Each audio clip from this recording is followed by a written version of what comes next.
Schizophrenia is a brain disorder that affects a person's thinking, language, emotions, social behavior, and ability to perceive reality accurately.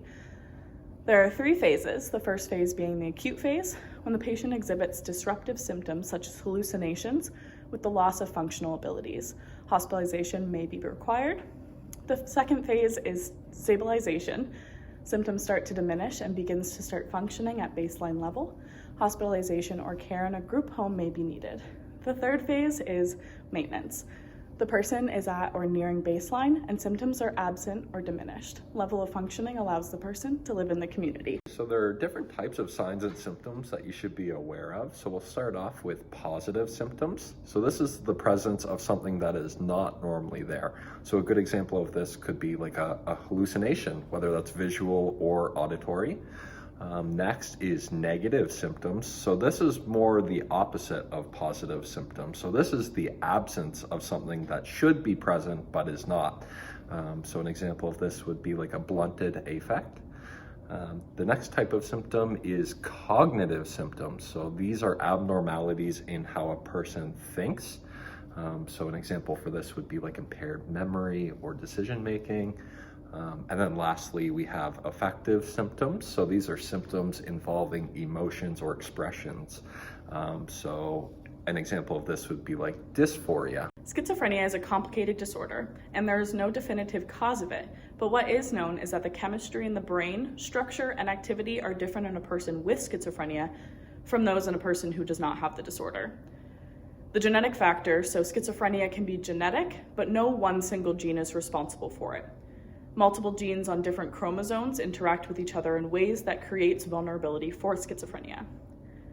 Neurobiological factors, so there is a theory called the dopamine theory, where dopamine blocking agent drugs are proven to alleviate some symptoms, but does not alleviate all of them.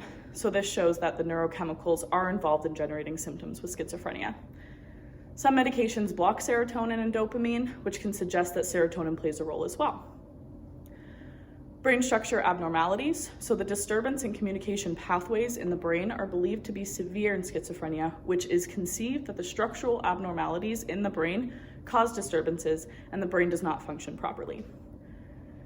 Prenatal stressors, so viral infection, poor nutrition, hypoxia, and exposure to toxins while pregnant can increase the baby's risk for schizophrenia.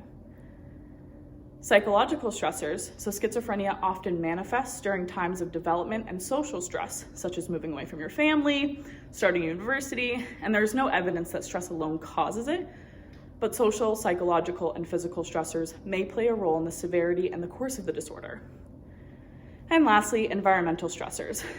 Toxins are believed to contribute to the development of schizophrenia in vulnerable people, living in urban areas, high crime environments, being exposed to social adversity, and migration to and growing up in a foreign culture.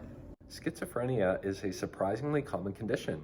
Up to 1% of the general adult population will contract this disorder throughout their lifetime. So as you can see for yourself on the slide, there's a map that shows the incidence and the different rates of schizophrenia across Canada and in each province, which I found very interesting. For unknown reasons though, males become symptomatic typically several years before females do. And schizophrenia also affects more men than women. Typically 56% are male. Schizophrenia usually first shows up between the ages of 18 and 25 in men, and for women it can be between the ages of 25 and 35 in most instances. Schizophrenia also seems to run in families, so if a close family member like a parent or sibling experiences schizophrenia, you may be at an increased risk. However, it's important to remember that there's much more to it than just the genetic factor. So for treatments and interventions, there is no cure for schizophrenia, and adequate treatment almost always means using antipsychotic medication, which often must be taken lifelong. Conventional antipsychotic medications are primarily focused towards the positive symptoms, where atypical antipsychotics are focused towards the negative symptoms.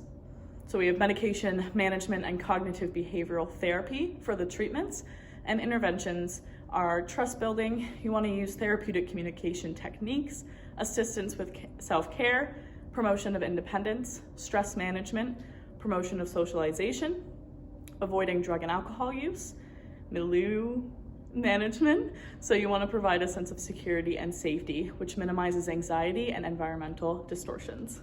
Support groups and community resources. So on this slide, you'll see first I have a link to the Schizophrenia Society of Nova Scotia. They have a direct crisis line that you can call 24/7.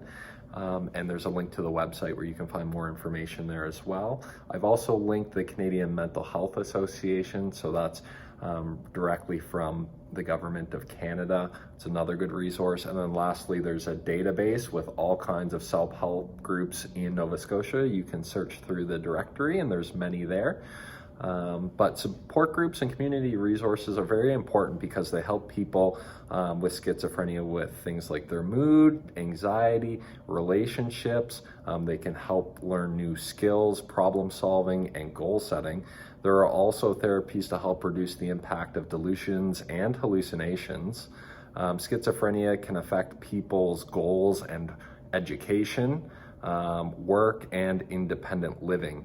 Professionals like occupational therapists and social workers can help with daily living, social skills, employment, volunteer training, community activities, and they can also connect you with community supports like home care, housing, and income assistance.